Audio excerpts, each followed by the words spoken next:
e Dio gli manda un angelo e gli rivela praticamente tutta la storia del popolo di Israele, no? E lui gli dà questa profezia famosissima che è la profezia delle 70 settimane di Daniele, no? Che se noi la prendiamo fuori dal contesto, praticamente non ci si capisce niente. Però la prima cosa che noi dobbiamo pensare, queste 70 settimane, secondo il conteggio ebraico del tempo, erano 70 settimane di anni, ossia attraverso queste 70 settimane praticamente si compiva tutta la storia del popolo di Israele. Allora, questo angelo che rivela questa profezia delle 70 settimane di anni a Daniele dice che il popolo di Dio sarebbe stato in cattività per un tempo, poi dice che per 49 anni la città di Gerusalemme sarebbe stata ricostruita, da lì alla ricostruzione fino alla morte di un unto, e la parola di Dio nella lingua ebraica, ma anche nella lingua greca, come è stata tradotta l'Antico Testamento, è la parola Messia oppure la parola Cristo, ok? Quindi dalla ricostruzione di Gerusalemme fino alla morte di Cristo, questo periodo di tempo comprende 69 settimane di anni, ossia è troppo basso adesso Riccardo.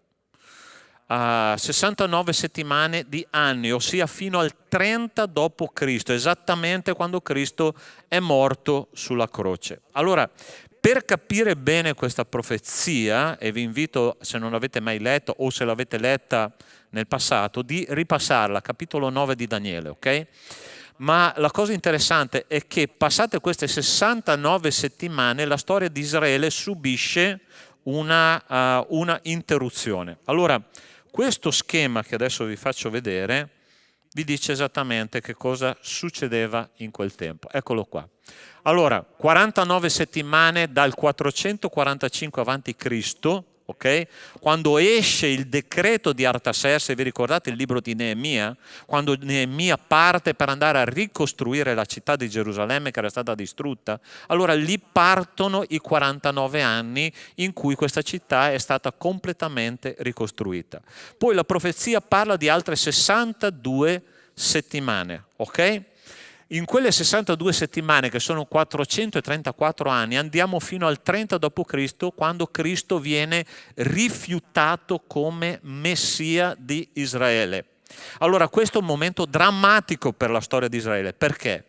Perché Cristo viene rifiutato, Dio che si fa carne, che va a salvare il suo popolo lo rifiuta. Che cosa Dio fa in quel momento lì? Il Signore comincia una storia nuova. Ok? Però sono passate 69 settimane e ne manca una settimana, ossia mancano 7 anni che ancora non si sono compiute, ancora non si sono cominciate. Perché? Perché in quel momento in cui Cristo è stato crocifisso inizia la storia della Chiesa. Questa è una profezia per Israele, non è una profezia per la Chiesa. La Chiesa nell'Antico Testamento era un mistero, ossia Israele pensava, no, provate a pensare alla mentalità di questo popolo. Il popolo pensava, uno, che Dio era Dio solo per il popolo di Israele, ok? Perché era il loro Dio. Seconda cosa, loro pensavano che Dio fosse fisso a Gerusalemme. No? Quindi provate a immaginare la mentalità di questo popolo. Nella loro mentalità Dio era lì in un posto, un Dio locale che era solo per il popolo di Israele. Ma ovviamente Dio, quando è stato rifiutato come Messia, ha cominciato a lavorare con chi? Con noi, ossia con i pagani o con i gentili o con i popoli di tutto il mondo. Quindi oggi come oggi, dal 30 d.C. fino ad oggi, sono passate 69 settimane e manca una settimana, ossia 7 anni, in cui Dio deve riprendere il suo rapporto con Israele, perché Dio ha fatto delle promesse a Israele, ok? E in quei 7 anni Dio vuole salvare Israele. Però che cosa deve succedere? Per riprendere il suo rapporto con Israele deve finire il tempo della Chiesa, ok? Ossia il tempo della Chiesa è ancora in corso, noi siamo Chiesa.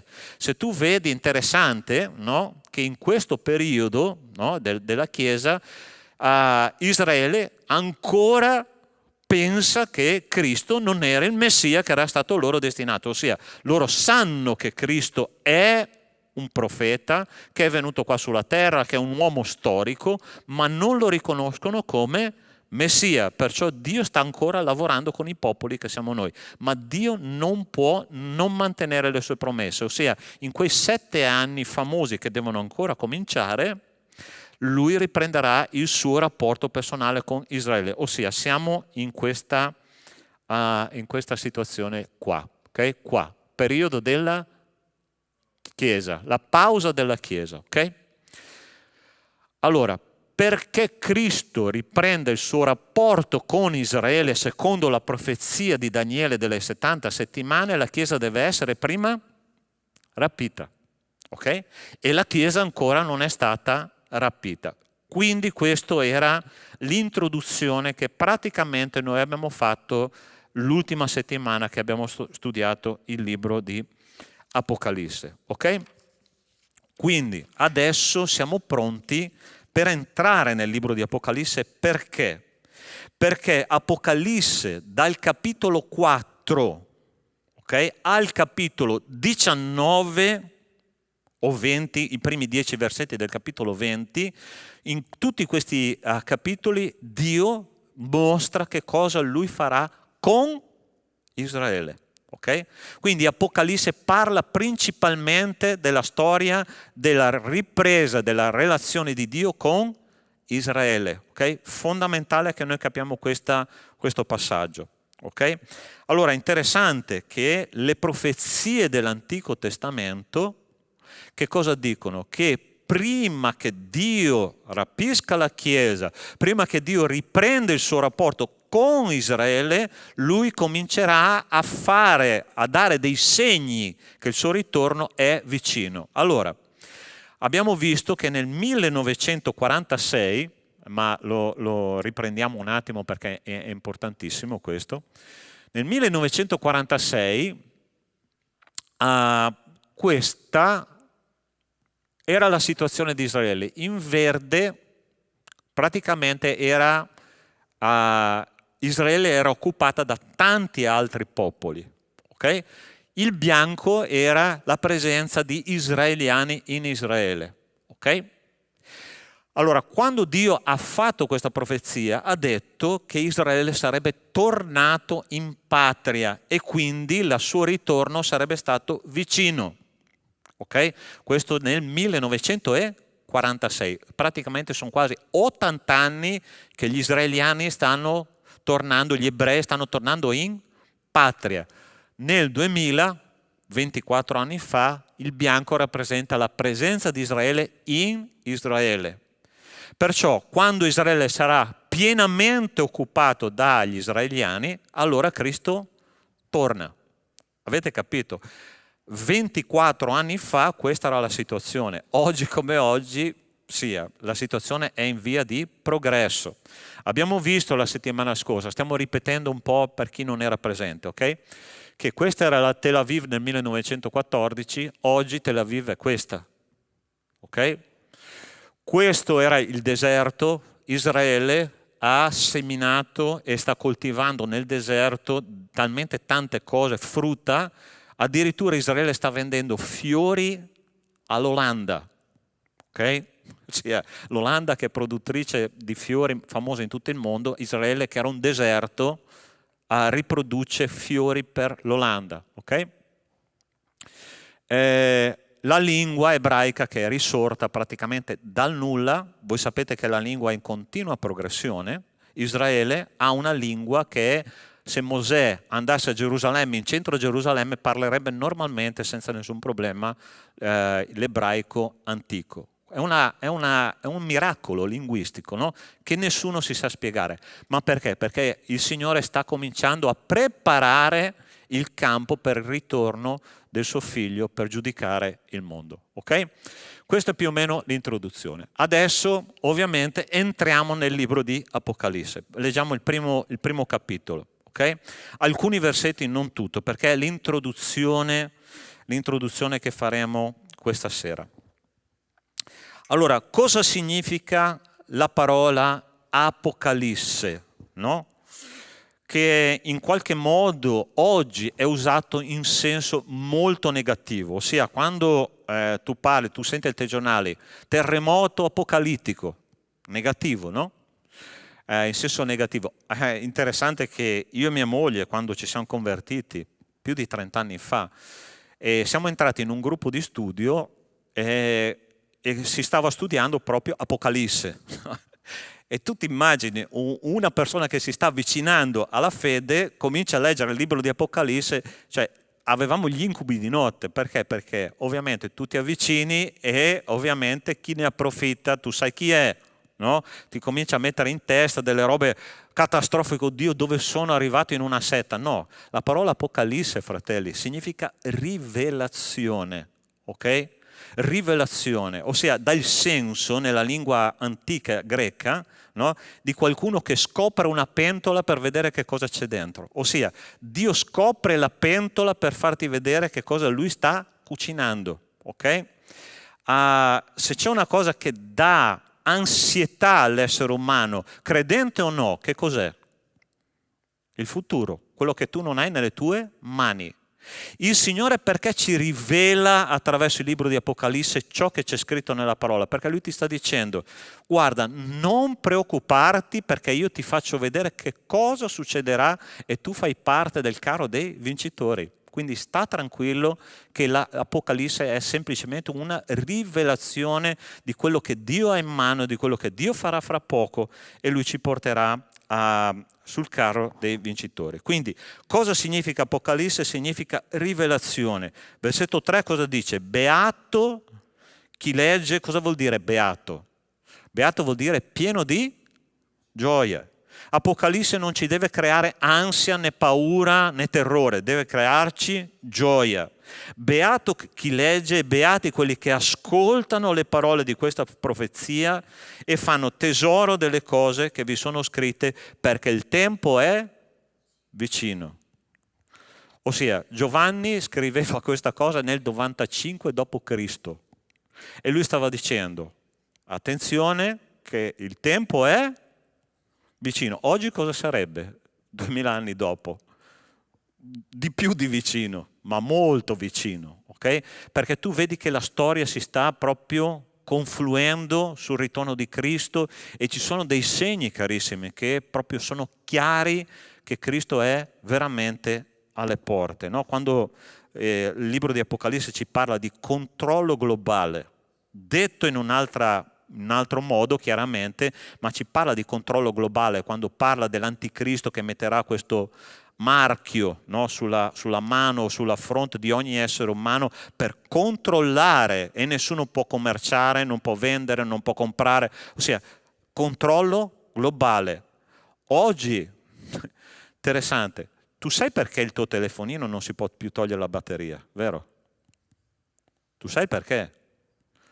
Perché impiantati nel mondo ci sono miliardi di sonde che quando tu passi il tuo telefono interagisce con queste sonde e loro sanno quando tu clicchi, cosa tu clicchi, perché tu clicchi, cosa vuoi da Amazon, cosa vuoi da un sito di comprare. Sia, non so se ti è mai capitato, a me è capitato, a me e mia moglie, no? Di parlare di abbiamo bisogno di comprare questa cosa.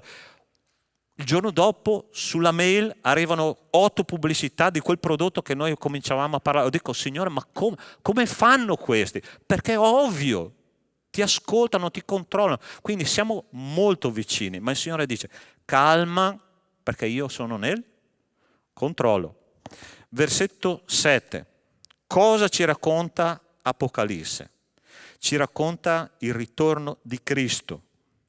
Ecco, egli viene con le nuvole e ogni occhio lo vedranno anche quelli che lo trafissero e tutte le tribù della terra faranno lamenti per lui. Ossia, Cristo è andato con le nuvole, tornerà con le nuvole e si farà vedere da tutti gli abitanti della terra. Sarà un ritorno visibile. E i primi che lo vedranno chi è? La Chiesa. Perché la Chiesa sarà rapita e saremo sempre col Signore. Ossia, sta attento, dopo ci ragioneremo meglio, un po' più in dettaglio. La Chiesa non è destinata all'ira di Dio. Chiaro questo? Ossia, non prendete, pastore, ma io devo passare per tutto questo. No, la Chiesa non è destinata all'ira dell'agnello. La Chiesa è destinata per il matrimonio con Cristo. Ok? Noi siamo la sposa di Cristo. Questo lo vediamo un pochino meglio dopo, però solo per darvi già un sapore di quello che sarà. Quindi, cosa ci racconta il libro di Apocalisse? Il ritorno di Cristo. Chi ha scritto e dove il libro? Giovanni nell'isola di Patmos, lo racconta proprio in testo di introduzione. Dice: io Giovanni, vostro fratello e vostro compagno nella tribolazione, nel regno e nella costanza in Gesù, ero nell'isola chiamata Patmos a causa della parola di Dio e della testimonianza di Gesù. Non ho messo tutto il testo chiaramente perché è molto lungo, ma cosa succede? A un certo punto Giovanni viene rapito in estasi, ok? E l'angelo del Signore comincia a parlare a lui e dice: scrivi affinché tu possa trasmetterlo alle 7 chiese. Dopo vediamo che cosa sono queste 7 chiese, ok? Quindi Giovanni, che è l'unico apostolo che non è morto di morte violenta, circa nel 95 d.C. era in esilio sull'isola di Patmos, che è un'isola greca, ok? Il Signore l'ha preso, gli ha dettato praticamente tutto il libro di Apocalisse in modo che noi potessimo studiare oggi le cose degli ultimi tempi, ok? Quindi Giovanni è il nostro Cicerone. Che cosa vediamo noi nel libro di Apocalisse? Cristo come sommo sacerdote glorificato. Allora, questo è un testo molto importante per la comprensione del libro e dice: in mezzo ai 7 candelabri d'oro, vidi uno simile, vestito con una veste lunga fino ai piedi e cinto di una cintura d'oro all'altezza del petto. Nella sua mano destra teneva le 7 stelle. Dalla sua bocca usciva una spada a 2 taglie affilate, il suo volto era come il sole quando risplende in tutta la sua forza. Allora state attenti.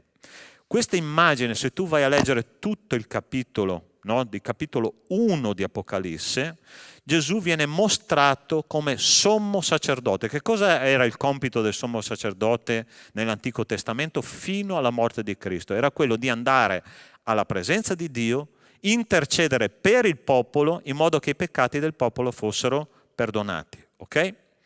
Oggi noi vediamo nel libro di Apocalisse questa prima volta in tutta la Bibbia il sacerdote Cristo, il sommo sacerdote Cristo glorificato, okay, che ha portato i nostri nomi alla presenza di Dio per la salvezza, okay, e questo sommo sacerdote comincerà a eseguire dei giudizi sopra la terra, non sulla sua Chiesa, ok?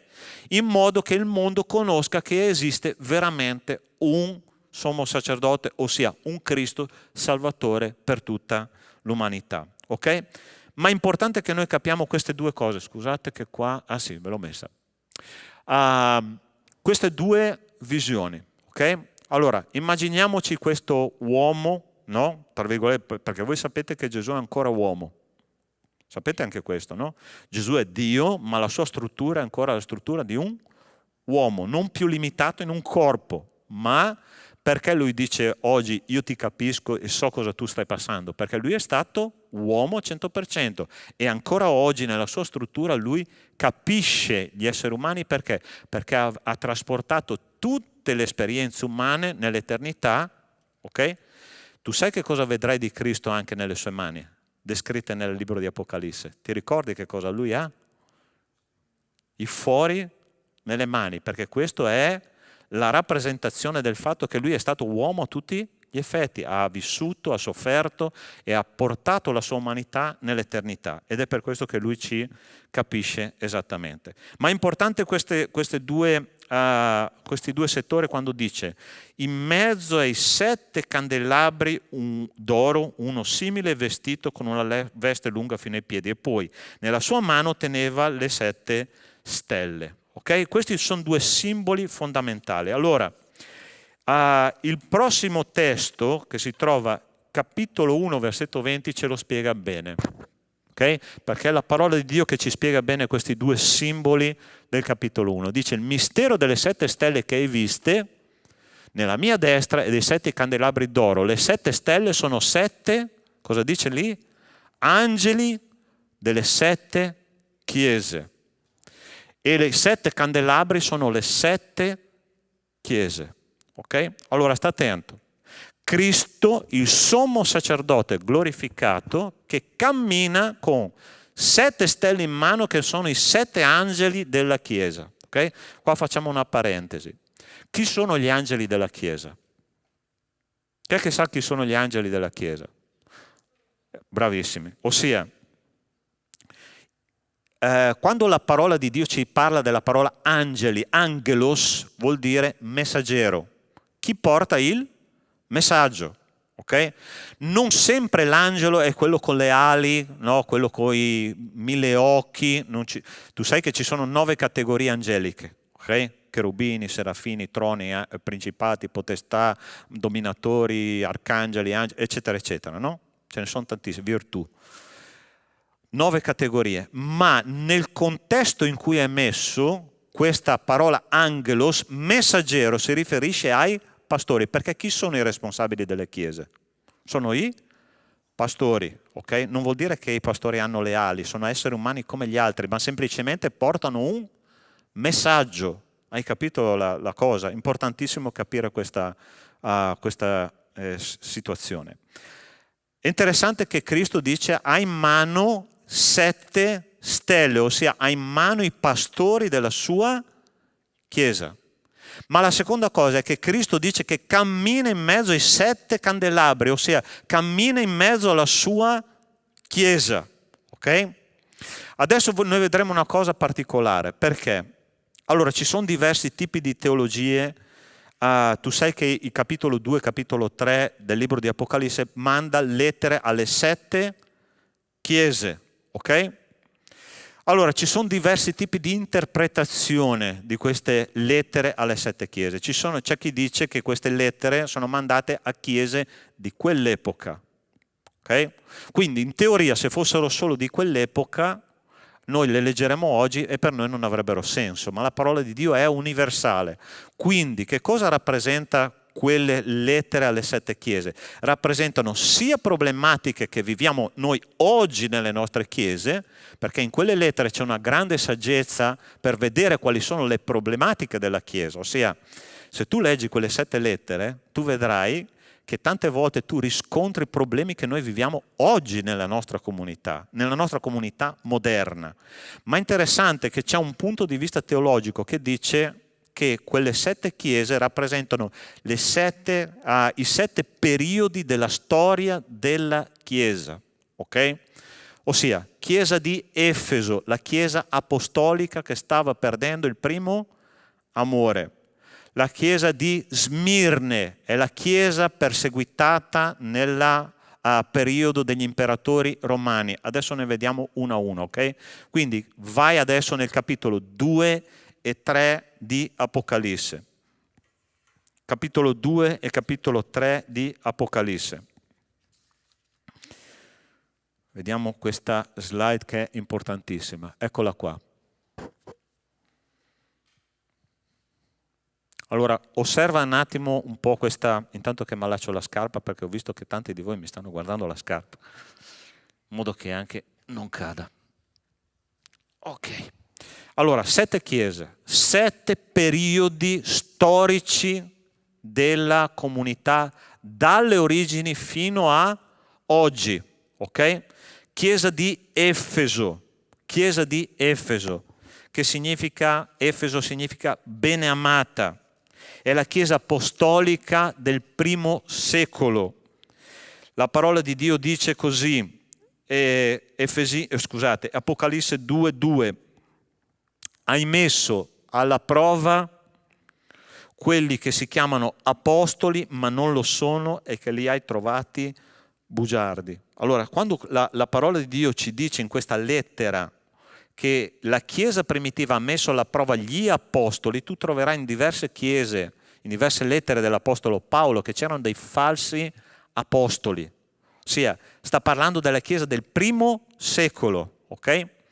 E questa Chiesa è la Chiesa che ha iniziato la storia della Chiesa a Pentecoste, ma che già piano piano, morti gli apostoli, cominciava a declinare e cominciava a entrare in una situazione di freddezza, no? Stai perdendo il primo amore, dice la parola di Dio. Passiamo alla seconda lettera, che è la lettera alla Chiesa di Smirne, ok? La Chiesa di Smirne rappresenta la Chiesa che è stata perseguitata nel periodo imperiale. Dice: non temere, versetto 10 del capitolo 2 sempre, non temere quello che avrai da soffrire, ecco il diavolo sta per cacciare alcuni di voi in prigione per mettervi alla prova e avere una tribolazione per 10 giorni. Allora interessante che tu sai che il libro di Apocalisse è un libro simbolico. Okay? Quando lui parla di 10 giorni, parla di più o meno di 10 periodi. Tu sai che quanti imperatori hanno perseguitato la Chiesa imperiale? 10 imperatori.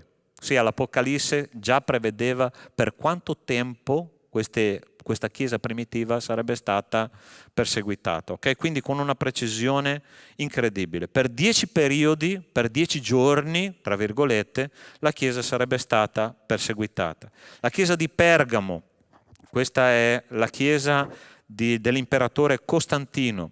Hai alcuni che professano la dottrina di Balaam, versetto 14, il quale insegnava a Balak il modo di far cadere i figli di Israele inducendoli a mangiare carni sacrificate agli idoli. Ok? Allora, apro una parentesi e la chiudo subito. È una visione teologica, non tutti sono d'accordo, ok? Che queste chiese rappresentano i periodi cronologici della Chiesa. Chiaro? Tutto tranquillo? Tu puoi avere un'altra visione, vai nello stesso mio paradiso, ok? Ci siamo fratelli lo stesso. Sì, i teologi su questo tema sono abbastanza divisi. Io vi porto quello che secondo me è quello più vicino alla verità, ok? Allora, quando l'imperatore Costantino si è convertito, è diventato il primo imperatore cristiano della storia, lui ha mescolato paganesimo e cristianesimo. Okay? Ha fatto un risotto con le salsicce che voi non potete neanche immaginarvi. Okay? Perché intanto lui non conosceva la parola di Dio e seconda cosa, voi sapete che la Bibbia intera è arrivata in Occidente alla fine del IV secolo. Quindi i cristiani antichi, no? Avevano una miscela di credenze, no? Quelli pagani. Se tu leggi per esempio alcuni testi, alcuni libri di alcuni pensatori cristiani di quell'epoca, cioè c'è di tutto e di più. Okay? Per esempio Agostino di Pona dice delle cose straordinarie, ma se tu vai a leggere i suoi testi dice anche delle sciocchezze pazzesche. No? Perché proprio c'era questa miscela di paganesimo, cristianesimo, filosofia, perché non avevano un testo biblico completo, intero in mano. E per quello che io mi dispero tutte le volte e dico: Signore, ma noi abbiamo 10 Bibbie a casa, ma possibile che il tuo popolo non legga la parola di Dio? Non so se mi spiego. Loro morivano per un capitolo della Bibbia. Noi 10 Bibbie a casa che prendono la polvere. Gente, è una roba che io quando entro in una comunità, non so se mi credete, no? Io entro in una chiesa, automaticamente nella mia testa entra il pensiero: cosa conoscono questa gente della parola di Dio? Cioè, è il mio ministero, il mio dono, ok, ma mi preoccupo perché? Perché noi come popolo di Dio moderno oggi siamo i cristiani espressi, no? Quando tu vai al bar, voglio un caffè espresso, noi vogliamo la spiritualità espressa. Noi non riusciamo più a concentrarci, specialmente i nostri giovani hanno una difficoltà enorme a concentrarsi in un tempo ben preciso, ben dilatato per stare con Dio. E a quell'epoca gente non avevano la parola di Dio in mano, avevano pochi documenti, no? Che non erano ancora messi insieme, però morivano per quella cosa. No? Morivano per quel testo biblico. Okay? E Pergamo rappresenta la chiesa imperiale in cui, no? Costantino per primo ha messo insieme il paganesimo e il cristianesimo e hanno cominciato a mescolarsi le dottrine e lì è cominciata a diventare la Chiesa cristiana, ha cominciato a diventare pian piano a trasformarsi in quella che oggi noi chiamiamo la Chiesa cattolica, ossia la Chiesa che mescola paganesimo e cristianesimo. Subito dopo, infatti, la Chiesa di Tiatiri è la Chiesa papale, ok? Che va dal VII al XV secolo. Tu tolleri Jezebel, 220, una donna che si dice profetessa, insegna e induce i miei servi a commettere fornicazioni e a mangiare carni sacrificate agli idoli. Chiesa di Sardi, che è la Chiesa della Riforma. Okay? La Chiesa riformata da cui io e te veniamo, i padri riformatori, ed è interessante questa affermazione che il Signore fa, dice: scrivi, io conosco le tue opere, tu hai fama di vivere, ma sei morto. Sono affermazioni fortissime a riguardo della riforma. Perché la parola di Dio dice questo a riguardo della riforma protestante? Perché la riforma protestante tanti l'hanno presa per sganciarsi dal potere della Chiesa di Roma piuttosto che credere nel vero Dio. Okay? Cioè, se tu vai in Germania e leggi un po' la storia, per esempio, della riforma protestante luterana, tanti purtroppo che cosa hanno fatto? Hanno preso questa scusa del Lutero, no? Facesse la riforma protestante per fare cosa? Per non pagare più le tasse a Roma. No? E quindi non era una vera implicazione cristiana spirituale, ma era semplicemente una scusa per staccarsi da certe situazioni mondane. Okay? Allora, sta attento. Filadelfia, chiesa missionaria che va dal XVII secolo fino a oggi. Okay? Oggi noi viviamo il periodo della chiesa missionaria. Allora, sta attento. Ecco, ti ho posto davanti una porta aperta che nessuno può chiudere, perché pur avendo poca forza hai serbato la mia parola e non hai rinnegato il mio nome. Siccome hai osservato la mia esortazione alla costanza, anche io ti preserverò dall'ora della tentazione che sta per venire sul mondo intero per mettere alla prova gli abitanti della terra. Allora, attenzione che questo è fondamentale per capire. Questo è il periodo della nostra Chiesa. Okay? Noi siamo Chiesa missionaria del XXI secolo. E Dio ha detto, io ti lascio una porta aperta che nessuno può chiudere. Ossia, sono io che ti apro le porte per portare il Vangelo fino all'estremità della terra. Però sta attento, sta per arrivare una tentazione su tutto il mondo. Ma io ti preserverò da questa tentazione. Ossia, è come se Dio ci dicesse: attenzione che adesso fra poco io rapisco la Chiesa perché non voglio che passi per la tribolazione che sta per venire su tutta la terra, ossia la manifestazione dell'anticristo. Okay? Quindi che cosa deduci in questo momento? Che io e te siamo vicini a che cosa? Al rapimento della Chiesa. Carissimi, non è solo una percezione. È la parola di Dio. La Chiesa missionaria è quella di oggi. Oggi noi abbiamo possibilità di evangelizzare il mondo. Se tu vai su internet con un click, tu puoi evangelizzare i tuoi amici, i tuoi colleghi, i tuoi parenti che stanno dall'altra parte del mondo. Il Signore dice: fra poco io torno, ma la Chiesa non sarà qua. Perché? Perché l'anticristo si deve manifestare. Ok?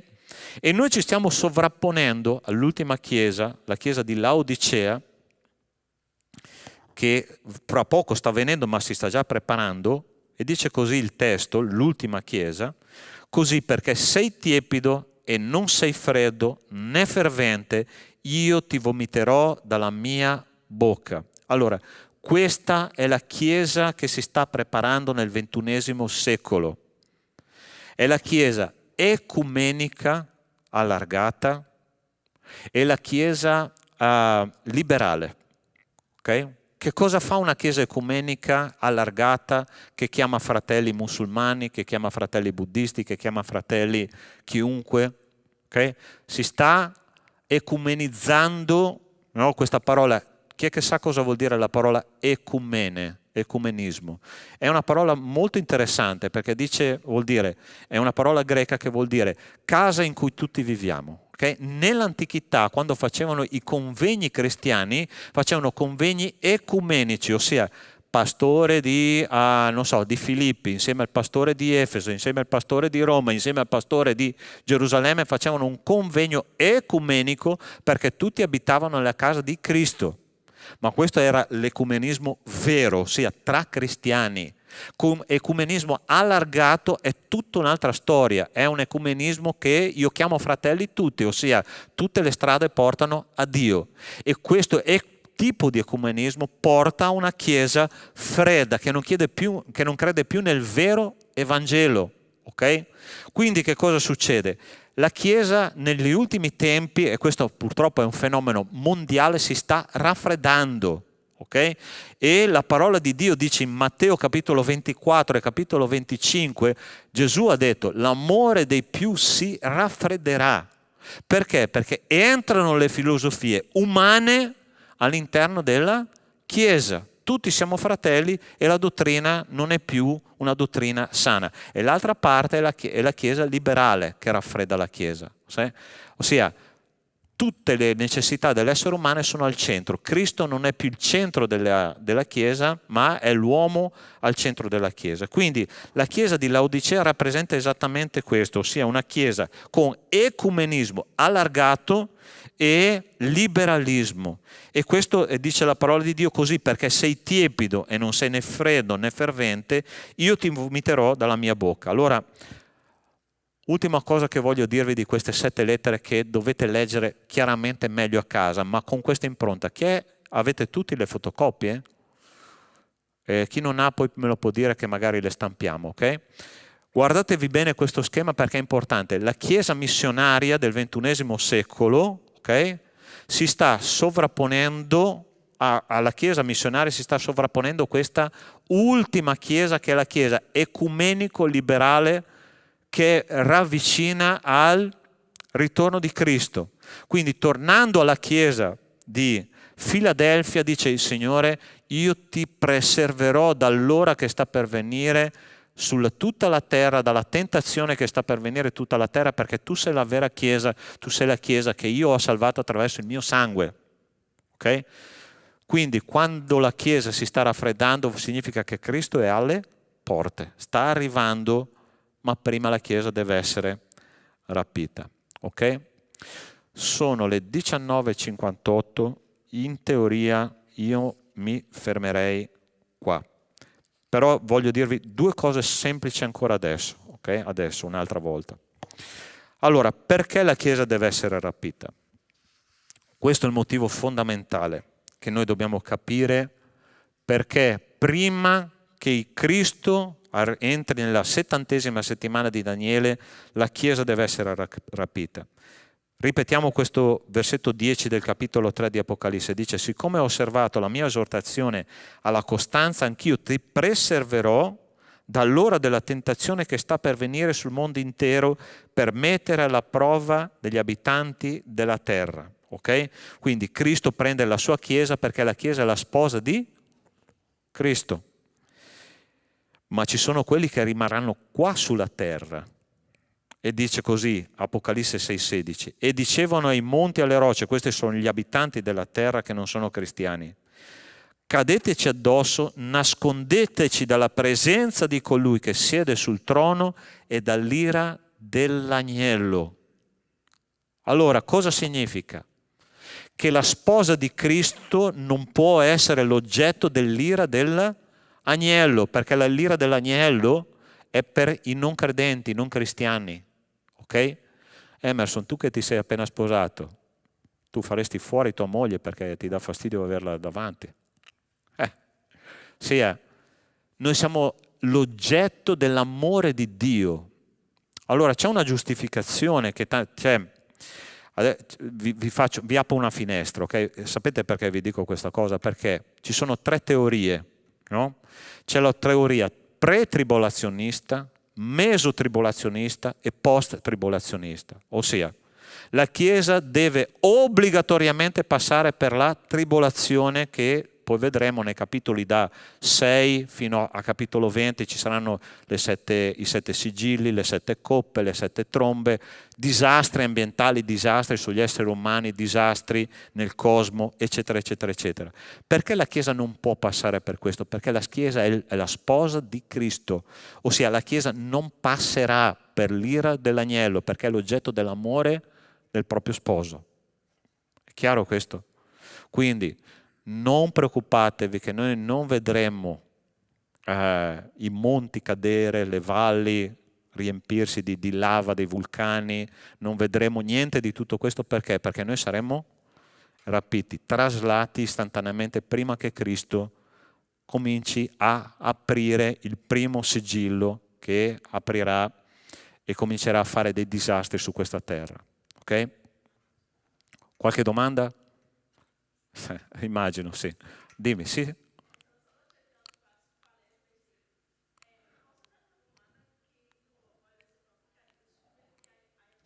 Mm.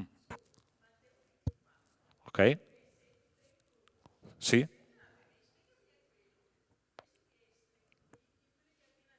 Ok, me lo rileggi? Me lo rileggi?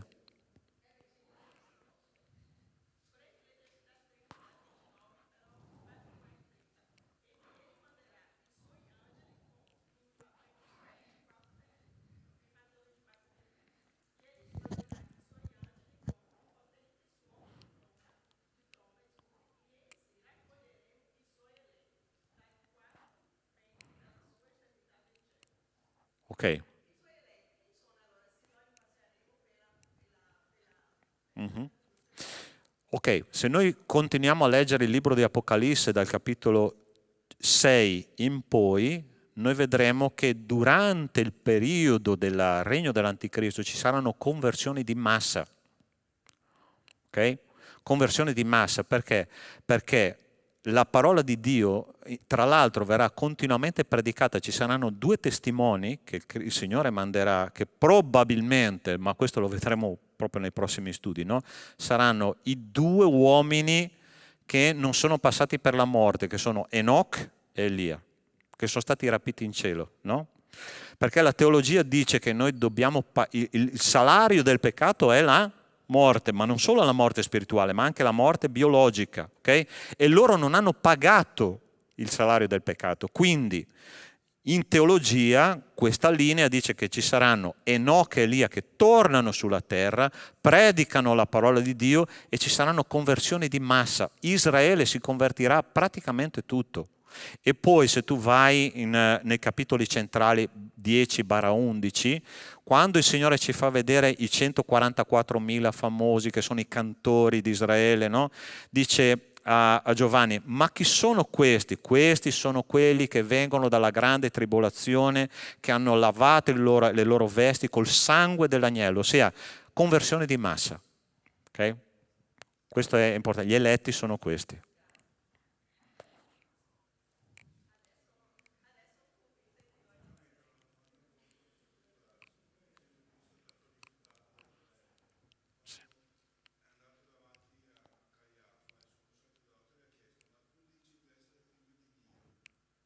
Mhm.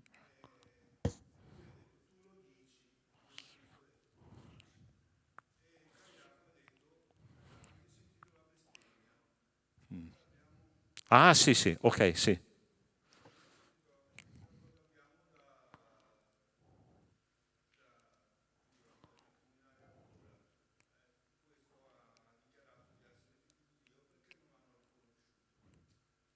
Ok, qual è la domanda? Ok, allora noi dobbiamo pensare che al tempo di Gesù l'aspettativa messianica era altissima, ok? Altissima, ossia il popolo aspettava il Messia. Solo che nella mente del popolo di Israele c'era un grande problema. Nella loro mente doveva arrivare un Messia glorioso, un Messia che uno li liberasse dalla schiavitù romana e 2 doveva essere un re come Salomone, come Davide. Perché? Perché la promessa che era stata fatta era secondo la genealogia di Davide. Okay? Quindi nella mente di un ebreo doveva essere uno, un combattente, e due, un combattente che li liberava dalla schiavitù di Roma, no? E tu immagina, arriva un falegname che non li libera da Roma, ma li libera dal peccato. Quindi loro, nella loro testa non poteva essere lui. Tra l'altro, se vi ricordate, c'è stato un momento in cui un sacerdote ha detto: dalla Galilea non viene profeta. Oppure può venire qualcosa di buono dalla Galilea. Quindi questa è la mentalità che c'era nel popolo in quell'epoca, no?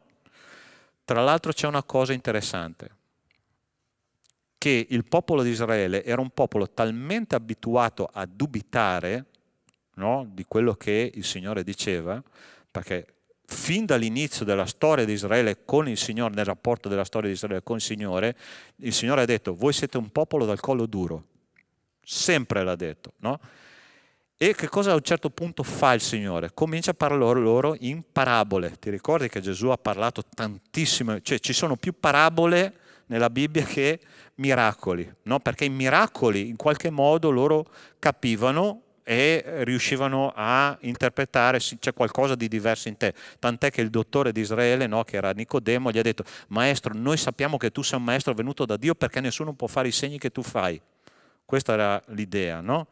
Ma quando loro parlava in parabole, lui lo faceva di proposito. Perché? E Gesù stesso lo spiega, dice: io spiego in parabole affinché chi ha gli occhi chiusi continui a non vedere.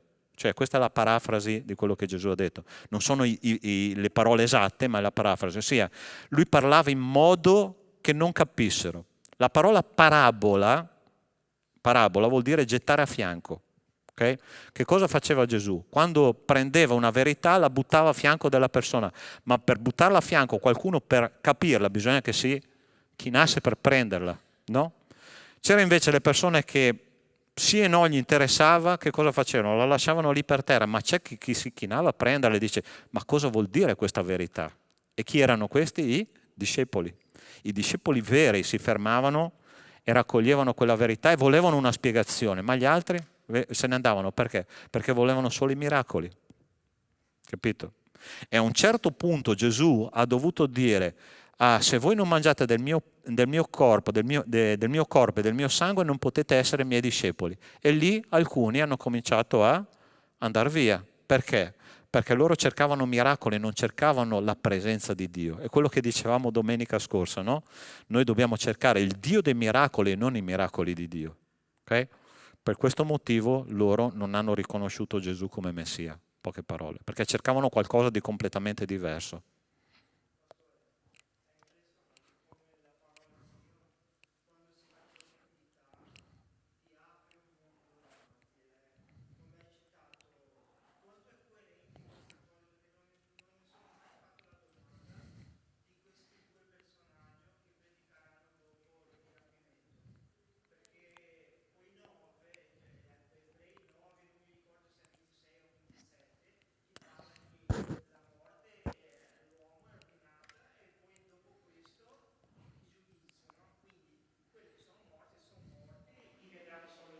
Sì.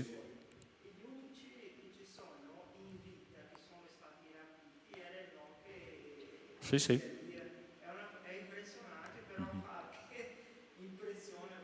Sì, sì. La parola di Dio spiega la parola di Dio, no? Bisogna solo collegare i testi. È questo. Ok? Qualche altra domanda? Rapida? Ok. Allora, fra 2 settimane, ok? Se volete. Grazie anche per quelli che ci hanno seguito da casa. Dio vi benedica. Preghiamo per chiudere. E mi raccomando, ripassate i testi. Allora, se potete, leggete i capitoli 1, 2 e 3 di Apocalisse, ok? In questo periodo, così rivedete con le vostre fotocopie quello che c'è scritto e fate un refresh di tutto quello che abbiamo detto, va bene? Signore nostro Dio, ti ringraziamo e ti benediciamo per questo tempo prezioso nella tua presenza. Ti chiediamo adesso di fissare questi insegnamenti dentro di noi e di, Signore, aiutarci a mantenerli freschi, Signore, ogni giorno. Grazie Padre per tutti quelli che sono qua, che ci hanno seguito da casa. Benedici il nostro ritorno a casa ora, nel nome di Cristo Gesù. Amen. Grazie, buona serata, buonanotte.